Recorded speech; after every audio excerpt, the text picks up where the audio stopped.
نبی کو فتویٰ پوچھنے کے لیے تو عورت آ گئی، کچھ فتویٰ پوچھنے لگے، نبی کائنات صلی اللہ علیہ وسلم اس عورت کو فتوے کا جواب دے رہے ہیں اور اپنے چچیرے بھائی کے پیچھے بیٹھے فضل بن عباس ان کو دیکھ رہے ہیں کہ فضل بن عباس ٹکٹکی لگا کے اس عورت کو دیکھ رہے ہیں۔ حضرت محمد صلی اللہ علیہ وسلم پر قربان چاہیے، اس عورت کو فتوے کا جواب بھی دے رہے ہیں اور فضل بن عباس کے چہرے پہ سر پہ ہاتھ رکھ کے چہرے سے گھما دیا تاکہ اس طرف دیکھتے نہ رہ جائے۔ اس سے کیا ثابت ہوا کہ اجنبیہ عورت اجنبیہ لڑکی کی طرف ٹکٹکی لگا کے دیکھنا، بار بار دیکھنا شریعت کے حرام قرار دیا گیا ہے۔ سمجھ یہی بات اچانک کی نظر پڑ جائے، حدیث میں ہے کہ نظر فجاء اچانک کی نظر، ہم دیکھنا نہیں چاہتے ہیں لیکن گزر رہے تھے، اچانک کسی عورت کی نظر پڑ جائے تو فوراً نظر کو پھیر لینا چاہیے۔ سمجھ دوسری آیت جس میں اللہ کے نبی صلی اللہ علیہ وسلم کو مخاطب ہو کر اللہ نے کہا کہ وَكُلِّ الْمُؤْمِنَاتِ يَغْضُضْنَ مِنْ أَبْصَارِهِنَّ، یہ نبی کہہ دیجئے مومنہ عورتوں سے کہ اپنی نگاہوں کو پس یا عورتوں کو بھی نگاہ پس رکھنے کے لیے کہا گیا ہے۔ تو میرے بھائیوں دوستوں بزرگوں، پردہ صرف گھر میں بیٹھ کے رہنے کا نام نہیں۔ نبی کے دور میں اما عائشہ رضی اللہ تعالی عنہا اور اس طرح بہت سے خواتین صحابیہ جہاد کے میدان میں بھی جایا کرتی تھی عورتیں، لیکن پردے میں رہتی تھی۔ کیوں جاتی تھی؟ تاکہ جو زخم ہو کر کے مرد آئے تو ان کو مرہم پٹی کرنے کے لیے جاتے تھے۔ میرے بھائیوں سفر کرتے تھے، حضرت عائشہ رضی اللہ تعالی عنہا کا سفر کا واقعہ مشہور ہے، جہاں کا ہار غائب ہونے کا واقعہ پیش آیا تھا اور جہاں پر یہ ثابت ہوا تھا کہ اگر بغیر وضو میں بھی کوئی نماز پڑھ لے بحالت مجبوری تو ان کے نماز کو جائز مان لیا گیا۔ سمجھ پانی نہیں تھا، تیمم کا حکم نازل نہیں ہوا تھا تو بغیر وضو کے کچھ لوگ نماز پڑھ لیے تھے۔ نبی صلی اللہ علیہ وسلم سے پوچھا تو کہا کہ بغیر وضو کے اس وقت نماز اس لیے کہ پانی موجود نہیں تھا، پانی نہیں ملا۔ اب تیمم کا حکم کہ مٹی سے تیمم کر کے نماز پڑھ لے، اس کا حکم نازل نہیں ہوا تھا۔ تو میرے بھائی میں آپ کو کہنا چاہوں گا کہ اما عائشہ رضی اللہ تعالی عنہا کی سنت، حضرت فاطمہ رضی اللہ تعالی عنہا نبی کی لگتے جگر ہے، نبی کی بیٹی ہے، جنت کے عورتوں کی سردار ہے، ان کی سنت کو دیکھیے۔ میں اور ایک بات یہ کہنا چاہوں گا کہ اکثر مولویوں کی زبانی بنگلہ زبان میں ہم لوگ تقریر سنتے ہیں ہماری مار پہلے کہ موت کو کثیر تعداد میں جہنم کے جلتے ہوئے دیکھا، صدقہ کرو وغیرہ سنتے ہیں۔ تو ہماری مائیں سوچتی ہوں گی کہ مذہب اسلام نے عورتوں پر ظلم کیا ہے۔ نہیں میری مائیں، مذہب اسلام نے آپ کو سب سے زیادہ اونچا مقام دیا ہے۔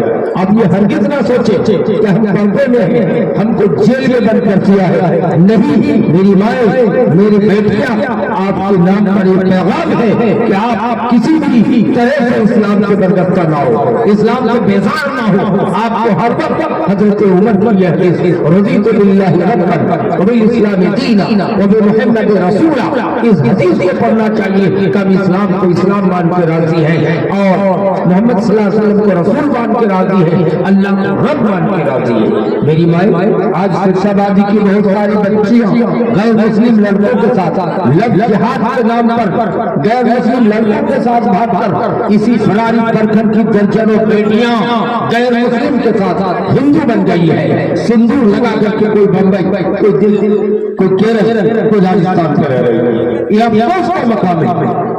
میری مائیں، میری بیٹیوں کہ تمہارا روح ادھر کیوں جا رہا ہے؟ کہ اسلام نے آپ کو اونچا مقام نہیں دیا، آپ کو اونچا مقام دکھا رہا ہو دنیا کی کسی بھی دھارمک کتاب میں۔ میری مائیں، عورتوں کو زمین میں حصہ، مکان میں حصہ، گھروں میں حصہ دینے کا حکم موجود نہیں ہے، لیکن وہی کتاب قرآن پاک میں بیان کر دیا ہے وَلِلذَّكَرِ مِثْلُ حَظِّ الْأُنثَيَيْنِ کے تحت کہ بیٹیوں کو بھی زمین میں حصہ دیا جائے گا۔ اگر نہ دے تو گارجن گنہگار ہوگا، پاپی ہوگا، گارجن کے سارے نیکیوں کو اللہ رائگاں کر دے گا، برباد کر دے گا اگر بیٹیوں کو حصہ نہ دے۔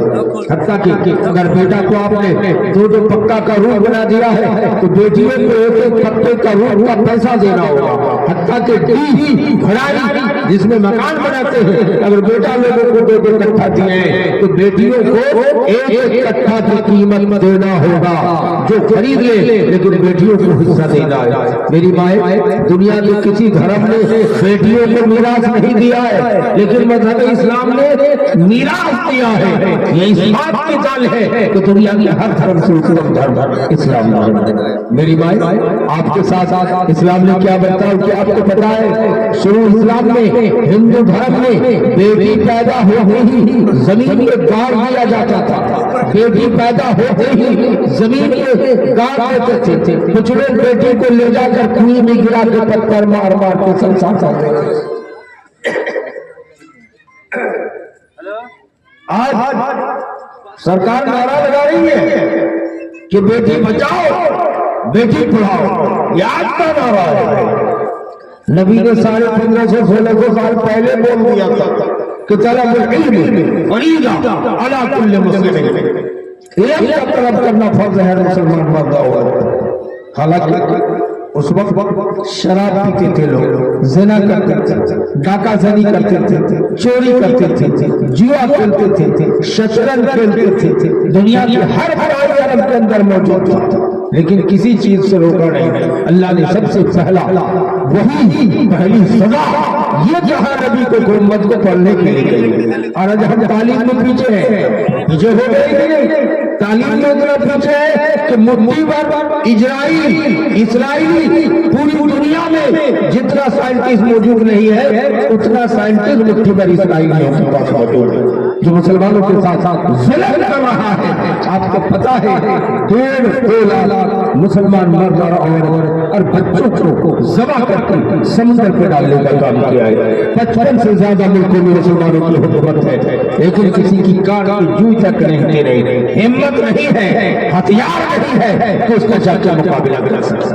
اور جانتے ہیں جہاں محبوبہ فلسطین جس کو اسرائیل قبضہ کر رہے ہیں اس میں کچن کا پیڑ لگا رہے ہیں، ببول کا پیڑ لگا رہے ہیں۔ کیوں؟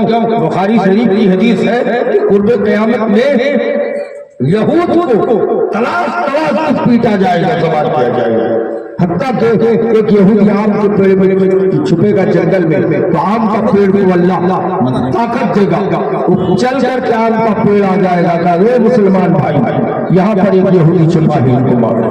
پتھر میں چھپے گا، پتھر آ کے گواہی پیش کرے گا۔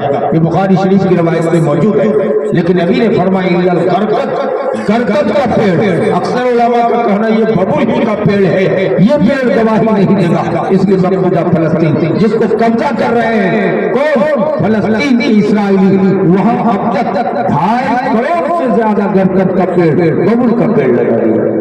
کتنا بسمات ہے حدیث رسول پر، کافر ہے، اسلام کا دشمن ہے، لیکن نبی کی اس حدیث پر کتنا بسمات ہے جو اپنی جان بچاؤ کے لیے گرگد کا پیڑ، ببول کا پیڑ لگا رہے ہیں۔ میرے بھائی 55 سے زیادہ ملکوں میں مسلمان حکومت رہ کر کبھی روہنگیا میں، برما میں روہنگیا مسلمانوں کو دبا کیا جا رہا ہے، لیکن کسی کو کچھ کہنے کی طاقت نہیں۔ اگر علم ہوتا، ہتھیار ہوتا، آج وہ دور نہیں ہے پہلوانی کا دور کہ لڑائی کر کے رستم پہلوان اور سہراب پہلوان، وہ سب کچھ نہیں ہے۔ آج ایک ہی مرد آدمی، ایک دبلا پتلا آدمی، ایک مرلہ آدمی اگر چاہے تو امریکہ میں بیٹھ کر، دلی میں بیٹھ کر اگر چاہے تو کٹیار ضلع کو 2 منٹ میں ختم کریں گے، قلم کے برابر میزائل کو داغ کر بھیج دے گا، وہ میزائل آ کے یہاں برس کر جائے گا، پورا ضلع کے سب لوگ مر کر راکھ ہو جائے گا۔ یہ دنیا ترقی کر گئی، ہتھیار ہوگا تب نا۔ اس لیے تو اقبال نے کہا تھا کہ دنیا تو ترقی کر گئی 4 ستاروں سے آگے، تم مسلح کے بیٹھ کر دعا مانگ رہے ہو، اور اس لیے دعا مانگنے سے کام نہیں چلے گا۔ اسلام نے یہ نہیں سکھایا تھا کہ ملا کا دور صرف مسجد تک ہے، مسجد کے ساتھ ساتھ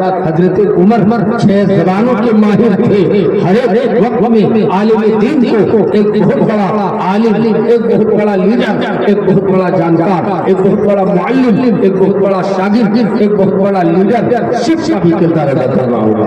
میرے بھائیوں دوستوں بزرگوں کو میں یہ کہنا چاہتا ہوں کہ عیسائیوں کو، اسرائیلیوں کو وشواس ہے اور وہ علم میں آگے بڑھ گئے، اتنا زیادہ علم حاصل کیا، جس کے یہاں دھارمک حکم موجود ہے پڑھنے کا، آج ہم تعلیم میں پیچھے ہو گئے۔ تو میری مائیں آپ کو اونچا مقام کس نے دیا؟ مذہب اسلام نے۔ پہلے لوگ گاڑ دیتے تھے، کیسے اونچا مقام دیا؟ حدیث دیکھی، نبی کائنات صلی اللہ علیہ وسلم نے مسجد نبی میں ارشاد فرمایا جس نے 3 بیٹی کو پالا پوسا اور اچھے گھرانے میں شادی کرا دی اس بیٹی کے باپ کے لیے جنت واجب ہے۔ ایک صحابی آئے کہ آقا میرے پاس ایک ہی بیٹی ہے، میرا کیا حکم ہے؟ نبی نے اقرار کے دل میں کہا کہ ہاں تم کو بھی ملے گی جنت، لیکن 3 بیٹی کے باپ کے لیے 7 بیٹی کے باپ کو کیا حشر ہوگا، کتنا اونچا مقام ہوگا جنت میں۔ میرے بھائیوں اب بیٹی کو پہنچ نہ سمجھو۔ آج یہ حدیث کا سنانا تھا، مسجد نبی میں حضرت ابو دردا، حضرت قیس بن عاصم نیا نیا اسلام قبول کر کے آئے تھے، پہلے مشرک تھے، پہلے ہندو تھے، دونوں رونے لگے قیس بن عاصم اور حضرت ابو دردا۔ نبی نے پوچھا قیس بن عاصم میں نے 3 بیٹی کے باپ کو جنت واجب کی بات کہی ہے، آپ رو کیوں رہے ہیں؟ حضرت قیس بن عاصم کہتے ہیں آقا جب میں مشرک تھا، جب میں ہندو تھا، اپنے 11 سال کی بیٹی کو زندہ ڈال کر مٹی سے اس کو ڈھانپ دیا تھا، بیٹی چلا رہی تھی، کہہ رہی تھی یہ میرے ابا مجھ کو زندہ اٹھنے دو، تم کو باپ نہیں کہوں گی، کسی دوسری دنیا میں جا کر بھیک مانگ کر کھاؤں گی، لیکن پھر بھی میں نے اپنے بیٹی کو رحم نہیں کیا تھا۔ آقا میرے کیا حشر ہوگا؟ آج میں اسلام قبول کر لیا ہوں، آپ کی 3 بیٹی کی باپ کو جنت واجب قرار دیا ہے، میرا کیا حشر ہوگا؟ نبی نے فرمایا اسلام یہ حدیث واقعہ والا اسلام لانے سے پہلے کا واقعہ ہے، ممکن ہے اللہ اس کو معاف کر دے گا۔ ابو دردا تم کیوں رو رہے ہو؟ کہتے آقا جب میں ہندو تھا، جب میں مشرک تھا تو میں اپنی بیٹی کو کنویں میں گرا کے پتھر مار مار کے سنسار کر دیا تھا۔ میری بھائی، میری ماں اور بہنوں، آپ کو پتھر مار مار کے سنسار کیا جا رہا تھا۔ آج کے ماڈرن دور میں بھی ہم بیٹی کو بہت سمجھ رہے جو غلط ہے۔ بہت سے لوگ ہیں کہ بیٹی کو اگر پیٹ میں پتہ چلے تو دوائیاں کھلا کر کے ماں کے پیٹ سے اس کو زندہ گاڑ دیا جاتا تھا۔ آج کے ماڈرن دور میں ہم اپنی بیٹیوں کو، اپنے بچوں کو ماں کے پیٹ میں 6 مہینے کا حمل گرا کر کے اس بچے کو مار ڈالتے ہیں۔ آپ کو پتا ہونا چاہیے اللہ نے قرآن میں کہا ہے کہ اذا الموءودة سئلت بأي ذنب قتلت، قیامت کے میدان میں اللہ پوچھا جائے گا کہ کس جرم کی بنیاد پر اس بچے کو اپنی ماں کے پیٹ پر دوائیاں کھلا کر کے حمل پہ گرا دیا ہے، کیوں گرا دیا ہے، کیوں مار دیا ہے؟ یہ مذہب اسلام کا درس ہے میری مائیں۔ آپ کو پتا ہونا چاہیے پہلے آپ کو زندہ ختم کر دیا جاتا، آپ کو اب آپ زندہ رہنے کا حق پائے اسلام کی وجہ سے۔ دوسرا حکم، دنیا کے ہر حرم میں جس عورت کا شوہر مر جائے گا اس عورت کو بھی ہسبینڈ کے ساتھ زندہ جلا دیا جائے گا۔ ہندو دھرم کے بھی قانون میں ستی پرتھا کا قانون لکھا ہے کہ اگر کسی کا ہسبینڈ شوہر مر جائے تو عورت منحوسہ ہے، اس کو بھی زندہ جلا دیا۔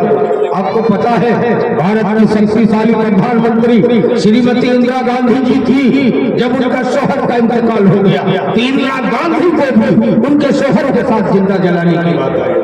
اندرا بھاگ کر آئی اور انڈیا میں بنارس میں سب سے پہلے تقریری کی بھاشن دی اور کہا دنیا میں کوئی اتم دھرم ہے مذہب اسلام۔ اسلام نے حکم دیا ہے کہ اگر کسی عورت کا ہسبینڈ مر جائے تو 100 وقت کے بعد 100 وقت کی عزت گزارنے کے بعد وہ دوسرے لڑکے سے یا دوسرے آدمی سے شادی کر سکتی ہے۔ دنیا کے کسی دھرم میں حکم موجود نہیں ہے۔ میری مائیں، آپ کو عزت کس نے دیا ہے؟ مذہب اسلام نے دیا۔ رمضان المبارک کا مہینہ آ رہا ہے، اگر کسی عورت کو رمضان میں حیض آ گیا، اسلام دھرم کہتا ہے کہ روزہ نہیں رکھے گی لیکن بعد میں قضا کرے گی۔ نماز کے بارے میں پوچھا گیا کہ نماز معاف ہے۔ عورت کے بچہ پیدا ہوا ہے کہ نہیں، 40 دن تک نماز معاف ہے۔ حضرت عبداللہ نے پوچھا اس 40 دن کی پیریڈ میں اگر اس عورت کی موت ہو جائے تو نماز پڑھنے والی میں شمار کی جائے گی یا نماز چھوڑنے والی؟ نبی کائنات نے فرمایا نماز پڑھنے والی۔ میری مائیں، آپ کو مہینے میں 10 دن نماز نہیں پڑھنی ہے، بغیر نماز پڑھے نماز پڑھنے کا ثواب مل رہا ہے۔ بچہ پیدا ہونے کے بعد 40 دن تک بغیر نماز پڑھے اللہ کے کھاتہ میں نمازیوں کی لسٹ میں آپ کو لکھا جا رہا ہے کہ اسلام نے میری مائیں آپ کو اتنا اونچا مقام دیا۔ اور جب حیض النفاس جب آتا تو پہلے زمانے میں